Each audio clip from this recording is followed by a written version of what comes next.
Άνιμα Σύρος σίγουρα είναι το πιο πλούσιο φεστιβάλ από όσα μέχρι σήμερα έχουμε παρουσιάσει.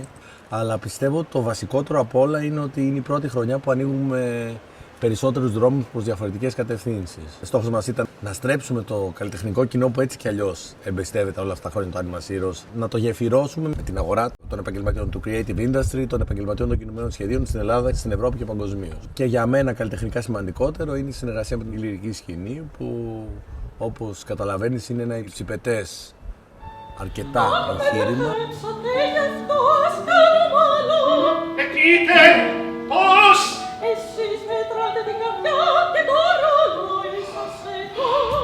Τα παιδιά ενθουσιάζονται ιδιαίτερα όταν βλέπουν το αποτέλεσμα που είναι μια ταινία animation.